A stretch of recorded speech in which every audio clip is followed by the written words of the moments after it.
Bom dia, pessoal. Bom dia. Jesus nos abençoe amanhã. Bom dia quem está em casa, vem pra cá. Olha como é que tá bonito aqui hoje, olha. Rafinha, não pode. Tá lindo aqui hoje, tudo florido. Hoje, amanhã vai ser toda florida, né? Amém.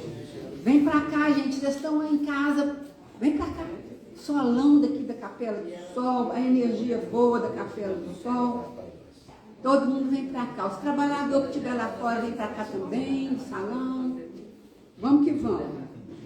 Vamos fazer a nossa leitura, que o maridão falou que tem que ser rápido. Vamos lá. De quando em quando? De quando em quando é imprescindível que dialogues contigo mesmo.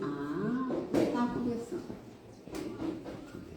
Entendeu? De quando em quando nós temos que conversar nós conosco. Né?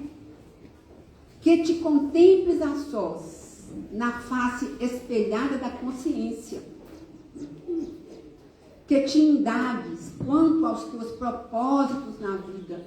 Se a gente não sabe para onde vai, não tem como chegar. Que efetues honesto balanço de tuas ações. Que não sustentes qualquer ilusão a teu respeito. Que não representes para ti mesmo, ou seja, que a gente não faz teatro nosso conosco, né? Que te desnudes no silêncio de tuas reflexões. Você quer treinamento para chegar no plano espiritual, porque lá nós chegamos desnudos. Que te vejas como não ousas mostrar-te aos outros. Que analises as tuas tendências e conheças as tuas inclinações. Que estejas com Deus sem que mais ninguém esteja contigo. Isso aqui quem falou para nós foi o irmão José, que ditou para Carlos Bacelli no livro Vigiai e Orai. Vamos que vamos? Vamos fazer a nossa prece? Vamos sentir, né, a presença amiga do nosso mestre amado, do nosso irmão mais velho. Com ele vamos sentir a presença dos benfeitores espirituais, que já estão aqui trabalhando na capela a noite toda.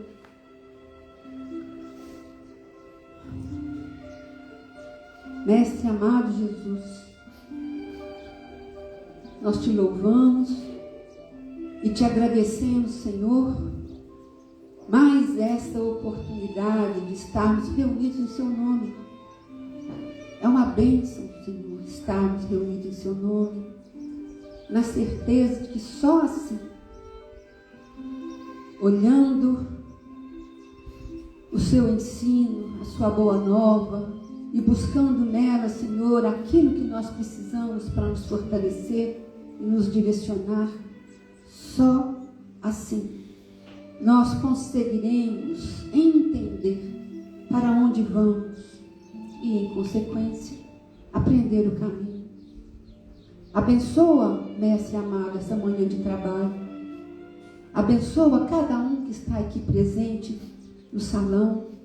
Abençoa cada lar aqui representado, para que cada um de nós tenhamos a certeza de que estamos recebendo e doando para o nosso lar e no nosso entorno as bênçãos que são aqui jorradas.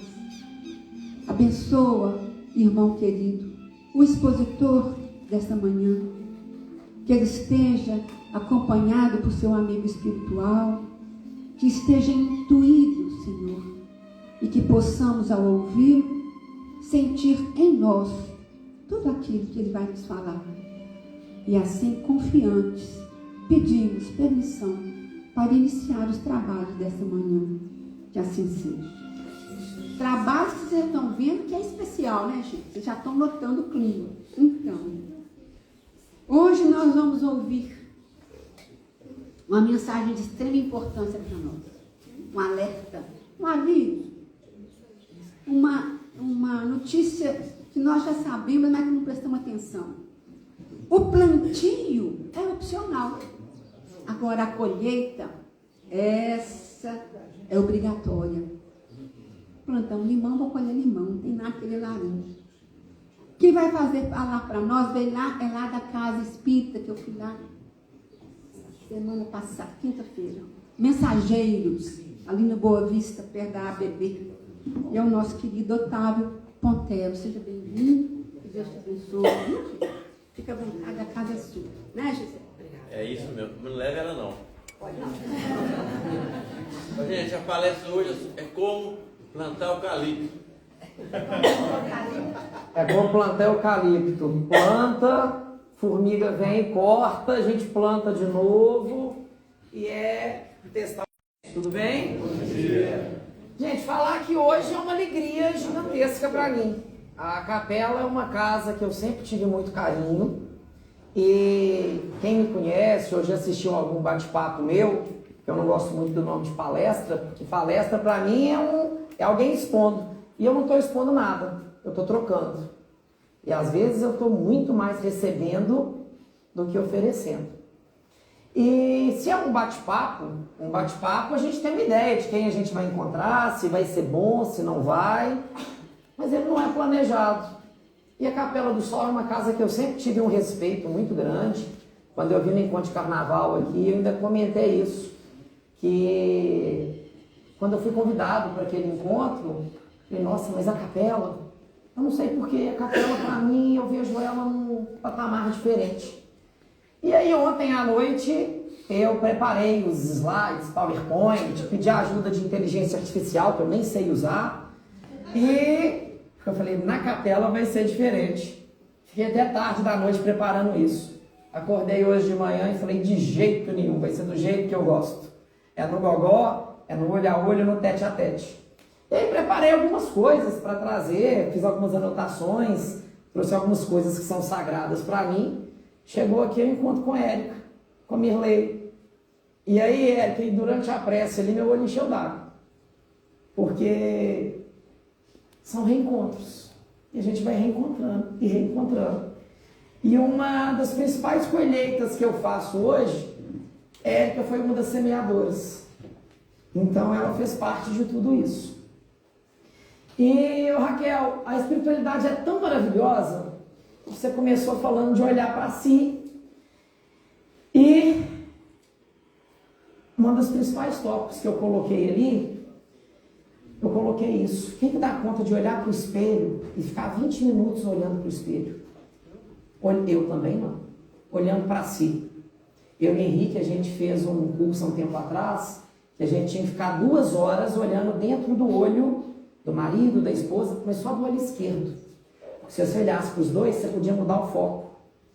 Foi impressionante, eram 8 casais, não demorou meia hora para todos os casais darem crise de choro. E aí, quando chorava, o instrutor falava, você está chorando por quê? É porque você viu um espelho no outro. Então a gente só chora, a gente só sente aquilo que a gente vê no outro. Então, gente, vamos ser práticos, vamos falar desse nosso plantio.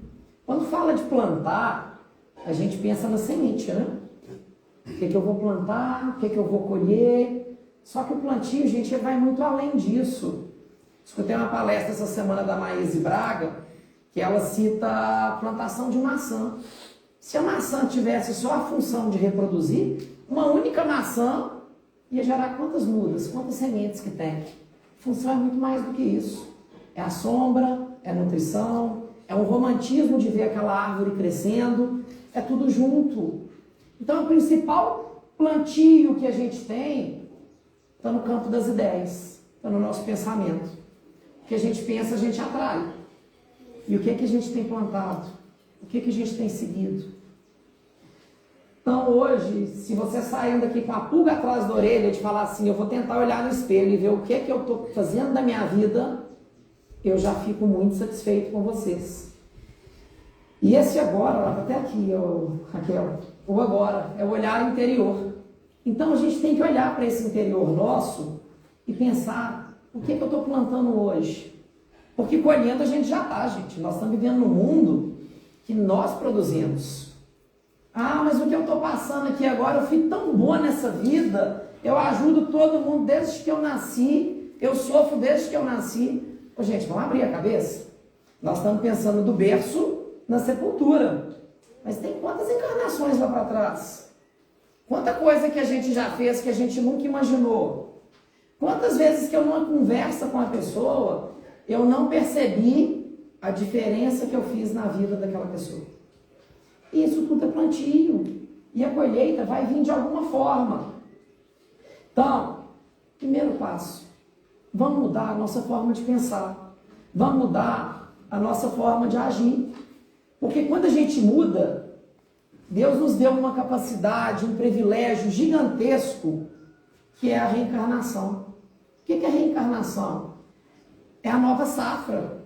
É a capacidade de ter a terra novamente para fazer um plantio de novo. Zé Roberto estava mostrando aqui atrás, onde que eles estão reformando ali no jardim.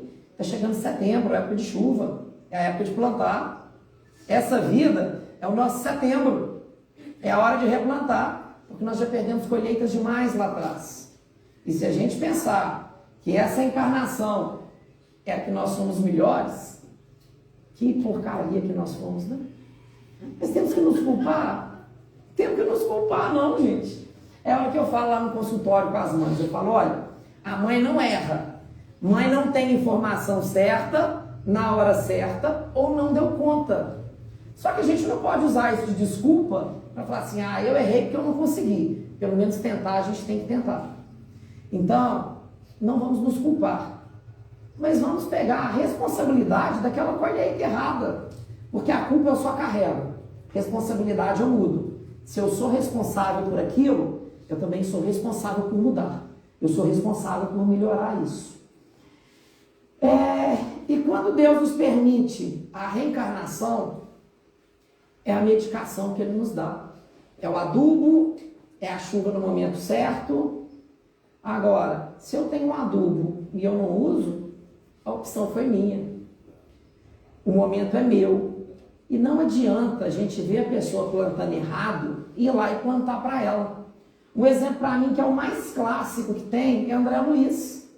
Quando André Luiz desencarna, a mãe dele ficou quantos anos do lado dele esperando o momento de ajudar? A plantação dele ainda não estava na hora da colheita. E aquela colheita dele ainda não estava pronto pelo inconsciente do André Luiz, pelo remorso e pela culpa que ele podia sentir. Então, a gente tem que estar do lado. Muitas vezes a gente vê uma plantação errada. Vou usar o exemplo de Érica, dentro de sala de aula. Quantos alunos que você não vê lá que você fala assim, gente, está tendo a oportunidade e está jogando fora. Só que Érica era uma professora que a gente ama, porque ela pegava o cabelo, puxava de lado, e na hora que ela colocava o cabelo de lado, o pau vai comer. Alguns falavam assim, a mulher ficou brava, vamos melhorar de postura. Alguns, que mulher insuportável. Alguns, ela está achando que o cabelo dela é mais bonito que os outros. Cada um vai interpretar de uma forma. Então ela está lá para ajudar. Assim como vocês que estão aqui, como pais, como amigos, como filhos, estão aqui para ajudar. E a gente alerta, a gente dá o sinal. Eu entendia que a mexida de cabelo, cala a boca, gente, presta atenção. Mas nem todo mundo entende. Nem todo mundo entende. E eu chorei aqui aquela hora, porque a Érica sabe disso. Minha turma era 41. A Érica dava aula de bioquímica, matéria mais pesada da faculdade. Nunca fui estudar em casa. Mas foi a única matéria que eu virei noite estudando. Passaram 3 alunos. E Érica dava umas ajudinhas ali para a gente conseguir. E hoje eu sou odontopediatra e com pacientes atípicos. Talvez se eu não tivesse passado, eu teria desistido. E hoje, se eu estou aqui, se eu faço uma colheita com um monte de família que passa por mim, uma das sementinhas foi ela que plantou. Por isso que ali naquele canto eu comecei a chorar. Porque hoje muito do que eu vivo, você participou. Gente, quem que é essa Érica? Deixa eu Levanta conhecer. aí. Uai. Érica, Ericão. É um furacão, tá? Um carroção sem freio que vai passando. E quem quiser subir nesse carroção, aprende a viver. Agora, tem gente que vai cair e não vai entender que caiu porque ainda não estava forte o suficiente. Porque a plantação para colher, a gente não colhe antes da hora. E quando a gente tem essa nova chance, ao longo de uma encarnação, a gente tem várias chances. E aí eu vou contar para vocês uma história de uma mulher aqui de Sete Lagoas. Essa história aconteceu final de década de 50, início da década de 60. No final, talvez algumas pessoas conheçam essa mulher. Essa mulher era uma adolescente e essa adolescente se envolveu com um homem casado, engravidou. O que acontecia naquela época quando uma mulher envolvia com um homem casado e engravidava? Ela desonrou a família, vai para a rua. E para onde que essa mulher grávida vai? Graças a Deus não foram todas, mas algumas precisaram passar por essa prova, passaram por essa prova, e foi um remédio que elas tiveram para alguma vida passada, ou nem foi o remédio, talvez só foi um plantio, uma escolha dessa vida. A gente não pode culpar tudo o que fez também, não, porque a gente tem um livre-arbítrio e ele está aí. Mas essa mulher foi morar na casa de prostituição. E nessa casa de prostituição, essa mulher teve o filho dela. Esse menino nasceu albino. Lá naquela época, naquele ambiente que ela não conhecia, ela aprendeu a beber, talvez a usar até algumas outras substâncias ilícitas. Esse menino nasceu albino, com algumas feridas no corpo, e viveu naquele ambiente com essa mulher.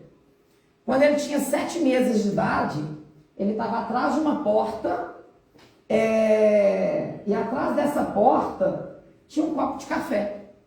Quem aqui tem coragem de deixar um menino de 7 meses com um copo de café para sobreviver atrás de uma porta? Ninguém, né? Então essa mulher, eu já, sabendo da história dela, eu já tive muita raiva dela. Falei, gente, mas que mulher mais sacana. Ainda mais eu sou casado com o Henrique, sou casado com outro homem, não tenho filhos, já pensei em adoção, mas hoje não é mais uma opção. E para mim a paternidade é muito sagrada. Então eu tinha uma revolta com essa mulher. Eu falei, que mulher sacana. Desse esse menino para adoção de cara, deixasse no hospital para alguém cuidar. Mas para que essa mulher deixou esse menino atrás da porta? E eu já fui muito bravo com essa mulher. Mas aí um senhor, pedreiro, novo, na flor da idade, casou. A esposa dele tinha 17 anos quando ela teve um câncer. E um câncer de útero, e precisou tirar o útero. 2 anos depois, eles queriam ter filhos, mas não tinha como, biologicamente não. E aí esse senhor era pedreiro, e ele foi reformar essa casa de prostituição. Quando ele chegou lá, ele viu aquele menino atrás da porta. O que ele fez? O que esse menino está aí? Esse menino está aí, a mãe dele está aqui trabalhando, não tem o que fazer com esse menino, e a gente não sabe para que lado que faz. Gente, minha mulher perdeu o útero, dá esse menino para mim, pode levar. Foi feita uma adoção legalizada, escrito na certidão de nascimento desse menino, o nome da mãe biológica, que era essa mulher que estava lá na casa de prostituição. Que eu detesto esse termo, mãe biológica, mãe solteira, mãe de coração, é mãe. São várias as formas de ser mãe. É mãe tanto quanto. Se ela não tivesse gerado, a mãe do coração não existiria. A mãe do coração não teria aquele filho e vice-versa, aquela bola de neve. E aí essa criança foi adotada. E a história foi sempre essa, que essa mulher, que mulher doida, que mulher louca, que mulher que largou o filho, que mulher ruim, que ia deixar o filho morrer. E aí o tempo foi passando, e essa mulher conheceu um policial. E aí casou com esse policial, saiu da vida que ela levava e quis ter um filho. Ela não pôde engravidar. Ela adotou uma criança. Então, o filho que ela gerou, ela não criou. E ela criou o filho que outra mulher gerou. Será que isso foi uma colheita? Não sei. Não quero trazer esse julgamento, não. E aí, depois de muito tempo, o filho dela, que foi adotado, cresceu, teve 2 filhos, e esses filhos sempre essa história era uma história muito velada, porque para não machucar a avó, que é a avó que criou, que é a avó que eles conheceram, mas principalmente o filho mais velho, que era muito questionador e é até hoje, ele tinha uma revolta com essa mulher. Falava, gente, que mulher, desculpa a expressão, que mulher, filha daquilo que vocês quiserem falar.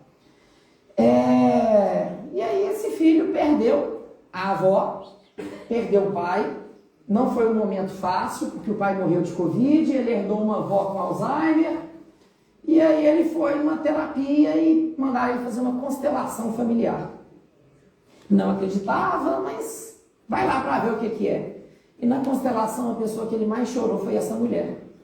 Porque naquela constelação, ele entendeu que uma mãe, se ela for uma mãe ruim, ela teria matado aquele filho, talvez não teria deixado ele nem nascer. Eu não posso nem falar que foi ruim, não concordo, mas não sei o que ela deu conta. Só que aquela mulher, ela conseguiu manter esse filho vivo até os 7 meses na zona para achar um destino, para achar alguém que cuidasse desse filho. Então essa mulher foi muito fera, ela foi muito forte. Quem é que daria conta de se prostituir por 7 meses, escutando seu filho chorar lá fora, um recém-nascido? Eu não daria conta. Então essa mulher, que era a Geni para ser apedrejada, é a mulher que conseguiu manter esse filho até ele encontrar uma casa. E aí depois que os anos se passaram, esse neto até soube que ela algumas vezes tentou contato. Mas esse contato foi barrado por insegurança, por medo, por um monte de coisa. E é o que eu falo, a colheita, ela não é do berço até a sepultura, porque essa mulher já é falecida. Mas esse neto questionador dela sou eu. E essa história é a história do meu pai. Então hoje, muitas mães que eu acolho no consultório, que chegam lá chorando, chegam lá sofrida, que às vezes o pai abandonou, algumas vezes nem minha mãe sabe disso. Às vezes eu peço a família para sair, para ir lá no banheiro e concentrar, e a minha avó que criou meu pai, que foi quem eu conheci como avó, chamava Alice, chama Alice. Que o dia que eu desencarnasse, se eu puder escolher um privilégio, seria o de reencontrar com ela. E vó Alice nasceu no dia de Natal. E a mãe de pai biológico chama Natalina. Olha só como que as coincidências se cruzam. E por muitas vezes que eu vejo mães desesperadas no consultório, ou eu dou um jeito de sair, de ir no banheiro, ou tento acalmar a mente ali, fazer uma prece e falar assim, Natalina, você sabe o que você sofreu para a semana. As 2 vezes. Me orienta e me instrui, porque eu não sei o que eu falo para essa mãe aqui. Então, gente, a colheita, ela acontece de várias formas. Lá onde ela está, eu sei que cada mãe que hoje eu tento acolher, eu estou dando um pouquinho de água para a semente que ela plantou.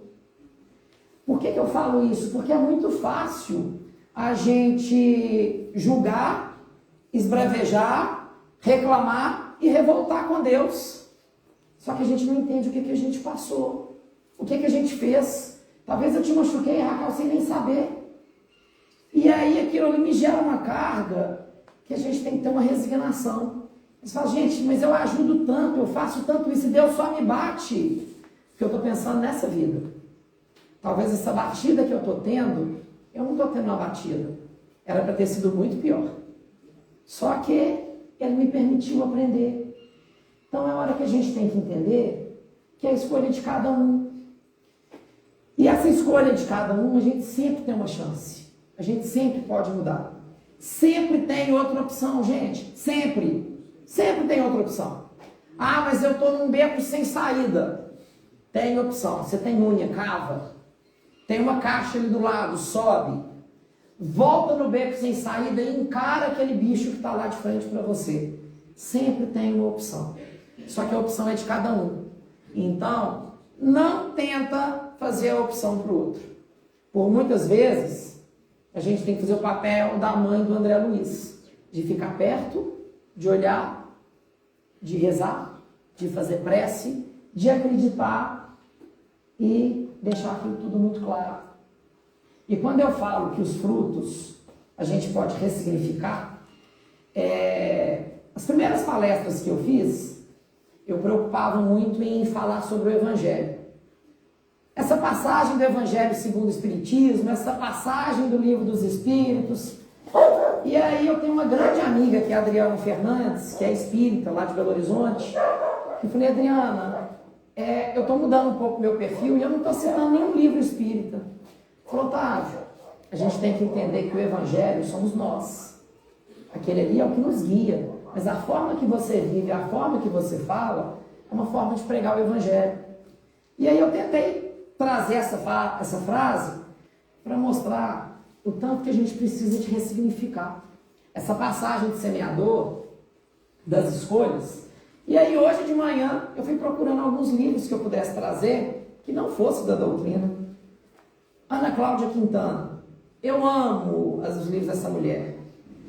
Quem passar por um cuidado de um familiar idoso que está em uma fase já encerrando esse ciclo, um paciente, um amigo, um familiar em fase terminal, lê Ana Cláudia.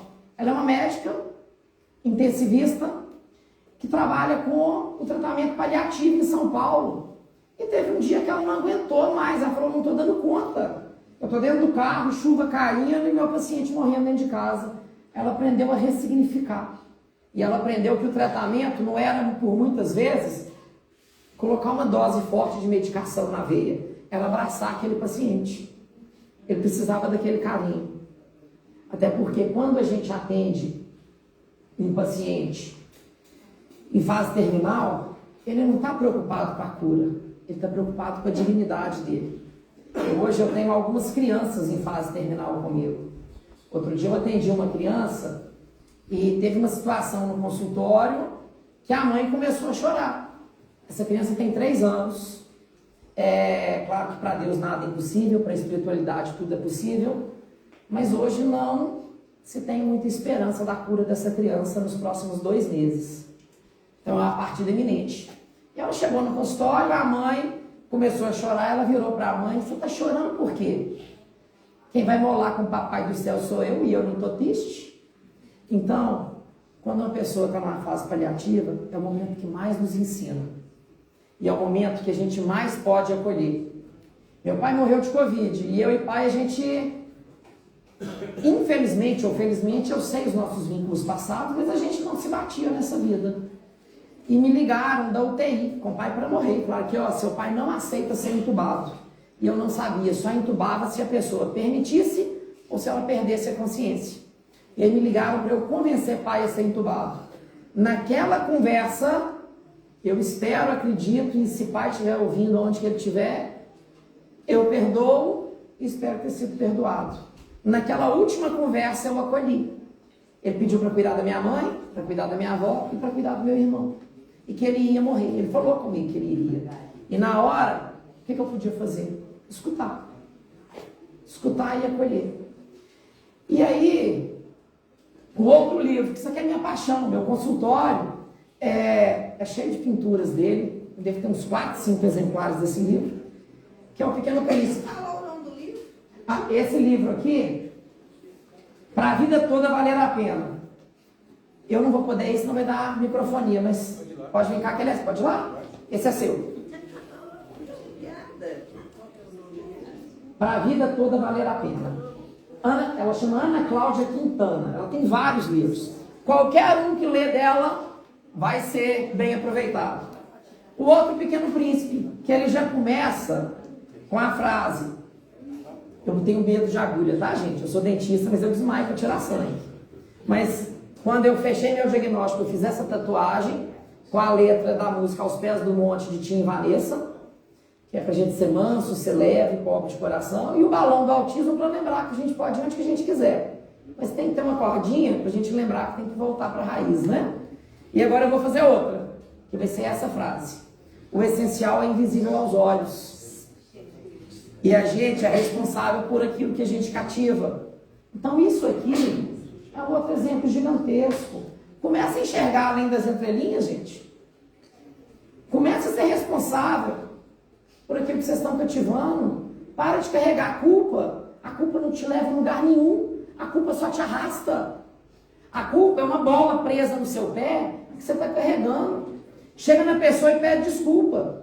Ou chega na pessoa e fala: olha, eu ainda não consigo te desculpar e nem pedir desculpa, mas eu estou aqui para te falar que eu quero tentar. E é um passo de cada vez. E esse livro aqui, deve ter uns 4 meses que eu estou criando caso com a mãe, porque minha avó era apegada com tudo. E era saudosista. E mãe é aquela assim, joga fora, manda tudo embora. E a avó faleceu, eu achei que mãe tinha jogado esse livro fora. É o livro da minha avó. Esse livro, ele foi um curso que minha avó fez no SESC na década de 50, 60. Olha que coisa mais linda. São ideias que se a gente ler hoje, dá até cadeia. Falando que a mulher é a rainha do lar, que ela tem que arrumar a casa, fazer almoço, arrumar tudo e no fim do dia estar bonita e arrumada, esperando seu marido para servi-lo, porque a mulher sábia edifica o lar. O presente de Natal da menina é um fogãozinho. É um fogão e como que é? E um homem, aí tem escrito aqui, que um rei nu merece uma rainha vestida, porque a rainha tem que ser aquela coisa toda, e desvaloriza muito, mas isso aqui eu concordo? Não, mas isso aqui tem valor. Olha lá, sobre o casamento, tem tudo. Como guardar os talheres, é uma coisa, gente, que hoje é absurda. Só que são coisas que nos fazem lembrar da semeadura. Hoje, Érica só saiu do Paraná, eu estou te expondo, né, Érica? Só saiu do Paraná. Não, e se falar que não está tudo bem, já foi também. Saiu lá do Paraná, veio para Belo Horizonte, casou com o Alexandre, fez mestrado, doutorado, pós-doutorado. Tem uma história linda de como que ela chegou em BH com o colchão debaixo do braço. Ela só fez isso porque as mulheres conseguiram se revoltar com isso. Então, esse plantio, a gente colhe ele por gerações e por gerações. E a decisão de plantar vem de cada um. E atitudes que a gente faz, a gente não sabe aonde que ela vai reverberar. Eu moro no sítio, aqui próximo. Eu não tenho mais onde plantar planta nenhuma lá em casa. Mas a gente continua. Henrique, de vez em quando, me fala, você vai pôr aonde? Aí eu falo, Henrique, na cama, no lugar que você dorme. Mas eu vou levar essa planta. E a gente dá um jeito. Tem onde plantar mais flamboyana em casa? Não. Mas a semente nasceu, que dó. Vou deixar ela morrer? Vou plantar na Capela do Sol. Vou deixar algumas morrer, não vai plantar todas, mas vou levar. E eu não sabia que eu ia dar essa palestra aqui hoje. Trouxe essas para cá. Essas aqui são presentes para a capela. A capela vai querer plantar aqui? Não sei. Olha a jardineira ali de olho. Pois é, a decisão é sua. Então tá aqui, a semente veio. O plantio é seu. Eu vou ver ele florido? Não sei. E se eu não ver? Então tudo bem. Alguém vai sentar debaixo daquela sombra. Sabe aquela história de quem planta tâmara não come tâmara? Porque em tese a tâmara demorava 80 anos para produzir. Hoje já sabe que no ambiente do Brasil, com 8, 9 anos ela está produzindo. E a minha que eu plantei está começando a produzir lá em casa. Então, gente, a gente tem que saber qual a semeadura que a gente faz. E a gente, por muitas vezes, a gente tem que seguir a nossa intuição pelo bem. Porque a gente não sabe o que aquilo ali vai acarretar lá na frente. Tem hora que eu falo, o povo questiona muito a questão, que é corrupção, que estão roubando milhões, que isso, que aquilo. Nós estamos furando fila. Então, não adianta. Nós estamos furando fila. Eu estou ligando para a secretária do médico lá para me passar na frente. Uai, será que o outro não estava mais doente que você, não? E será que esse outro não faleceu porque você passou na frente? Olha o karma que você pegou. Eu estou dentro do espectro do autismo. Descobri um diagnóstico tardio há 4 anos. Asperger, que na verdade hoje é autismo nível 1 com altas habilidades, TDAH e superdotação. E no autismo é muito comum o senso de justiça. Às vezes a gente se ferra, mas eu estou fazendo o que eu acredito. E não estou falando que isso é uma vantagem do autismo não, porque não é fácil, tá? E eu até comento que o nível 1, todos os níveis são difíceis, mas o nível 1 é dificílimo. Porque a gente é muito normal para ser doido e muito doido para ser normal. E aí o povo não te entende. Você é chato, você é maniento, você não dá conta disso. Vive o que eu vivo. Vive o que eu vivo. Vai lá, tenta entender. Mas esse senso de justiça na gente é muito forte. É muito forte. E a gente apanha dos colegas, apanha da família. Gente, desculpa a expressão. Foda-se. Faz o que vocês acreditam que é correto. De novo, exemplo de Érica. Você lembra da época da minha turma? Érica foi massacrada. A ponto de eu escutar uma pessoa que não era da faculdade, mas de uma instituição renomada, chegar para ela e falar: você precisa aprovar pelo menos metade da turma. Ela não aprovou. Você fez o que você acreditava. E ainda bem. Porque senão hoje, 30% das mortes no Brasil, isso dado científico, são por iatrogenia, são por erros de profissionais. A gente tem que pensar. Eu não posso deixar uma pessoa passar de fase se ela não aprendeu. Nós estamos aqui nessa vida, nessa encarnação. Não aprende não, para vocês verem. Vão passar tudo de novo, e geralmente em escala maior. E vai ser mais sofrido. Então, gente, se posiciona, se aprende. E assim como eu trouxe os flamboyantes, que é a opção da capela, plantar ou não, porque às vezes eu trouxe para plantar isso aqui na capela, mas o projeto da capela não adapta, e está tudo bem. Só que aí sempre tem uma opção. Ou a capela pode falar: não quero, Otávio, obrigado, doa para outra pessoa. Ou Otávio, obrigado, tá? E vai pôr ali no canto e vai deixar morrer. Ou a capela: Otávio, obrigado, nós vamos plantar. Doa para outra pessoa e fala: Otávio, até plantamos, mas morreu. Tá vendo que sempre tem uma opção? E assim como sempre tem uma opção, Érica, pode vir cá. Você não tem a opção de falar não. Nesse caso não vai ter. Isso aqui, sempre que eu faço esses bate-papos, eu gosto que vocês levem alguma coisa para casa para refletir. E eu vou pedir tia Érica, agora virou minha aluna, olha Tichique, para entregar isso aqui para cada pessoa que está presente. O que é isso? São sementes de girassol. Obrigado. E... Oi? Tá vendo? Só um minutinho, volta aqui, apavorada, devoção sem freio. E o abraço nosso, ele é tão quente que deu até microfonia. E para eu não ter que fazer a Érica levantar de novo, as flores são suas. Porque muitas das flores que eu consigo florescer hoje foi porque você plantou. E a gente chorou.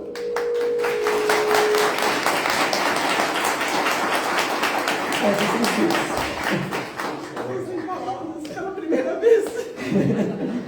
Tem opção, entrega sementes, essa é a melhor palavra que pode ter. Então, gente, essas sementes de girassol, o que eu falo sempre? É para vocês plantarem em casa?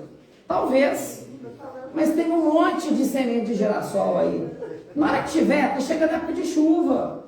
Na hora que tiver indo trabalhar, joga uma no canteiro central de uma avenida, porque uma pessoa pode passar ali num dia que ela estava desesperada. E ela viu aquela flor, que me abraça, me dá vontade de chorar, que encrenca.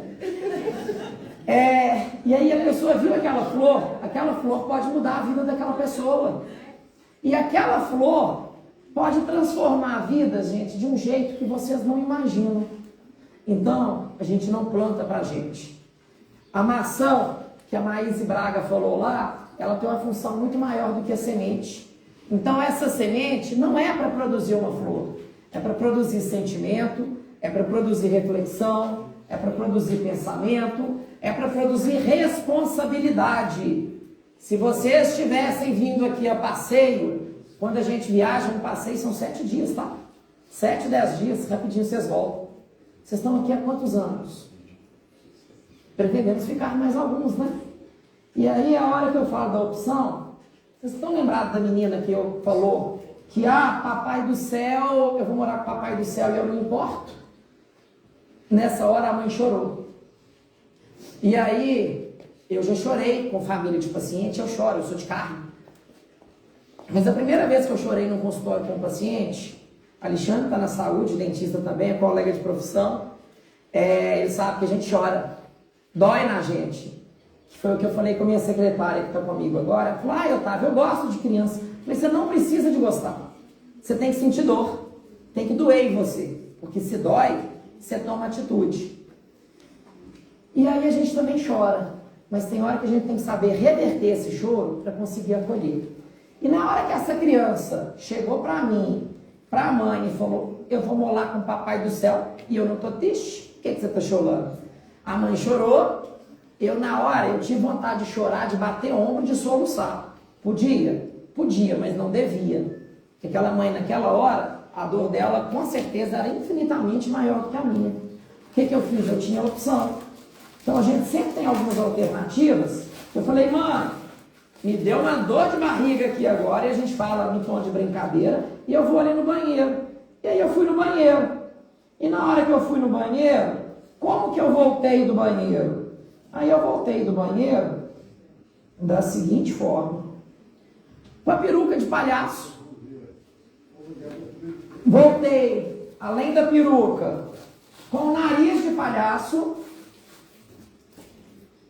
e com as bolinhas de sabão e o óculos. E por que bolinha de sabão? Eu sempre uso ela nas consultas e nas palestras. Porque uma bolinha de sabão, ela às vezes não, ela vai durar segundos ou décimos de segundo. Quanto tempo está durando essa encarnação suas aqui? Comparado com a eternidade? Nada, né? Vocês estão achando que estão sofrendo? Imagina o que vocês já fizeram lá para trás. Vocês têm que se sentir culpados por isso? Não, vocês têm que se sentir gratos. Porque essa gratidão é o motor que vai fazer vocês caminharem. E a gente tem que entender que essa bolinha de sabão, ela é leve. E mesmo sendo leve, ela consegue enfeitar, ela consegue iluminar o ambiente, mas ela durou décimos de segundos. E uma foto, um vídeo com uma bolinha dessa de sabão pode alegrar talvez gerações para frente. Então, essa vida suas aqui, que é um farfalhar de asas de uma borboleta, um piscar de olhos, ela pode reverberar quantas gerações para frente, quantos milênios. Essa semana fez 24 anos da morte de Chico. Será que algum dia Chico vai ser esquecido? Acho muito pouco provável. Então, gente, a decisão de chorar de alegria, de chorar de tristeza, ou de transmutar um sentimento, é só suas. E a gente tem que entender que cada um tem sua forma de fazer. Essa bolinha de sabão, ela é pequenininha. Mas eu posso pegar uma outra, que é essa aqui, ó, e fazer uma grandona, que é linda. Tá errado essa ou tá errada aquela? Não. Foi o que cada um deu conta. Só que essa aqui bagunça o chão todo e Raquel vai ficar brava comigo. Se ela não fica, então a gente faz mais, porque é o jeito de cada um. E quando eu coloco as duas juntas no mesmo espaço, fica mais bonito ainda. Então nós estamos na fase que nem sempre a gente vai conseguir conviver com tudo e com todos. Mas a gente precisa refletir, entender o porquê que eu não consigo, o que eu tenho que melhorar, o que eu tenho que aguardar, o que Deus me pede, o que a espiritualidade me inspira, e ter coragem, gente. A Maíse Braga, eu não sei porquê, eu tenho uma admiração tão grande com aquela mulher, eu tenho paixão com a Maíse. E ela comentando, esses dias foi aniversário da primeira palestra que ela deu, e ela falando que ela só deu essa palestra porque o palestrante faltou. E aí chamaram ela para fazer aquele bate-papo ali na hora. E aí na hora que chamaram a Maíse, ela virou e falou, eu vou, mas que seja a primeira, única e última. E na hora que acabou, ela falou, gente, eu não lembrava de mais nada do que eu tinha falado. É claro que foi uma inspiração. E Maíse está aí até hoje. Então, olha o tanto de gente que está aí. Então, gente, tem serviço com força aqui. Tem trabalho de passe, tem a campanha do quilo, tem a irradiação, tem o capinar também, tem o varrer, tem o fazer o chá, fazer o bolo. Vocês estão fazendo o quê? Tem época que a gente consegue vir na casa, igual eu estava lá no Mensageiros, de toda terça e quinta, de 7 às 10 da noite. Aí meu marido chegou para mim e falou, tá, você está fazendo falta em casa. Eu tive que repensar.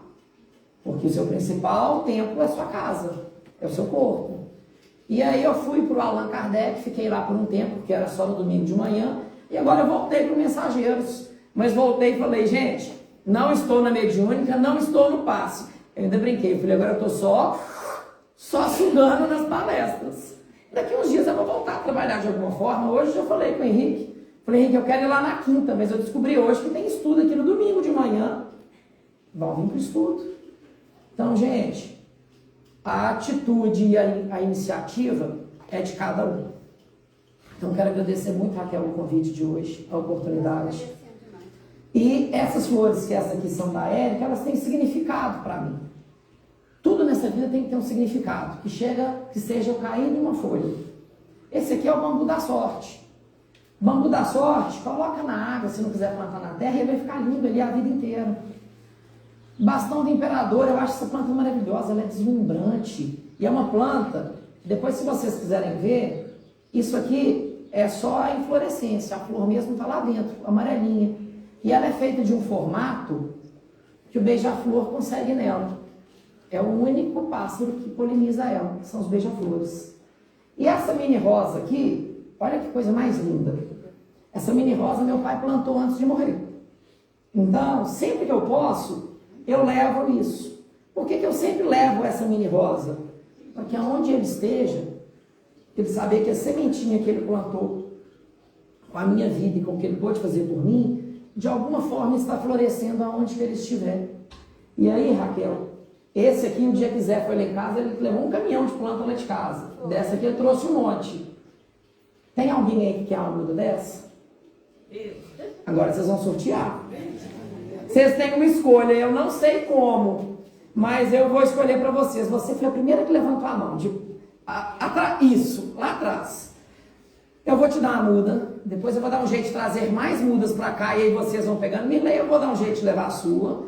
Vocês vão pegando e agora você está com a missão de fazer ela crescer, multiplicar e distribuir.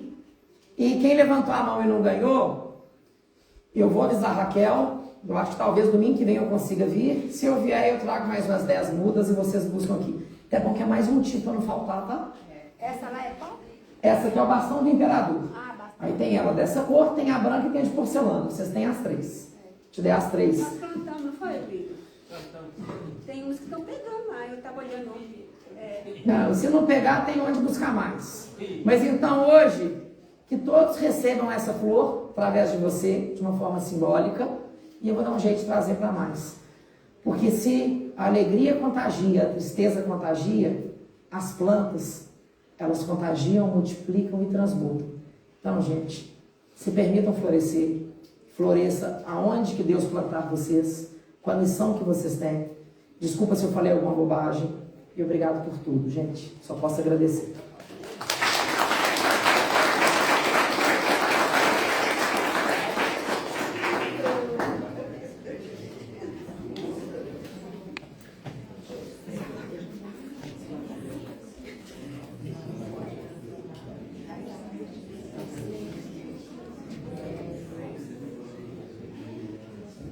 Nós é que agradecemos, né, gente? Esse livro Pequeno Príncipe, quando eu era criança, eu engolia. É excelente. Engula várias vezes. Várias vezes. Cada Porque vez eu uma nunca leitura vi, diferente. Impressionante. Nós agradecemos demais, né, gente? Não falei que seria uma manhã diferenciada, que seria, né? Vamos que vamos. Que as nossas escolhas sempre floresçam de forma que quando a gente for colher, seja só positivo, né? Se Deus quiser. E se for negativo, a gente corrige e planta de novo. Tá bom? Vamos que vamos? Agora nós vamos passar para a fluidificação da água. É o momento que a gente emana nossas energias, lembrando que nada é ritual, viu, gente?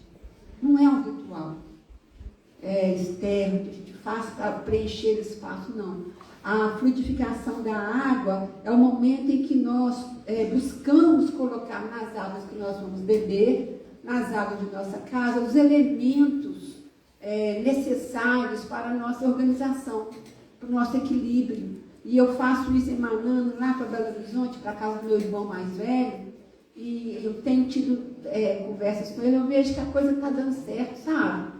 Então, assim, vão emanar para aqueles lugares que a gente sabe que precisa, para os hospitais principalmente, para os sanatórios, para o presídio, né? Ali para a PAC, vão emanar para lá, para as águas de lá, na certeza que a espiritualidade vai estar ali, colocando tudo que eles precisam, tá? Cada um direitinho.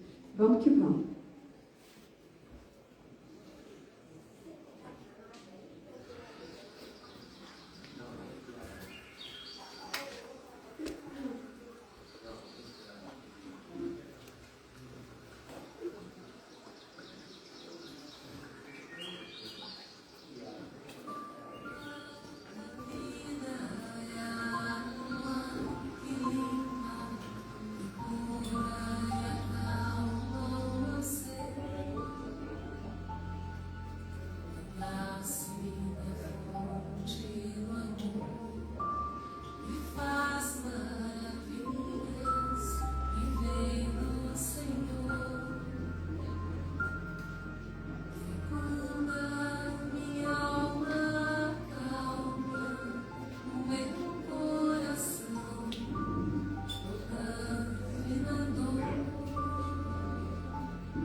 Pessoal, antes da gente iniciar os passos, eu queria dar 2 recados, porque às vezes alguns vão para casa, né?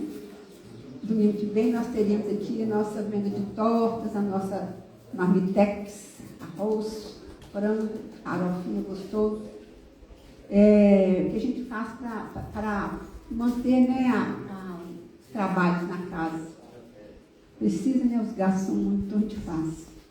E quem quiser participar da campanha do quilo, gente, é só dar um nome para a Margarida ali fora. A campanha do quilo faz um bem tão grande para a gente, Nossa Senhora. E a gente também arrecada o alimento necessário para compor as cestas básicas que a gente doa, né, para as famílias assistidas aqui da Capela do Sol, que passam por triagem sempre. Tá bom? Oi? Pode deixar. Tem que sair. Pode deixar. No Instagram. Despede o pessoal do Instagram. Eu vou encerrar aqui. O Cláudio está me lembrando, eu mandar um abraço para quem está em casa. Obrigada por estar junto e vem para cá domingo que vem, que sempre tem coisas boas aqui. Beijo para todos, que Jesus abençoe o pessoal de casa, viu, gente? Então, agora nós vamos para o passo. Não é ritual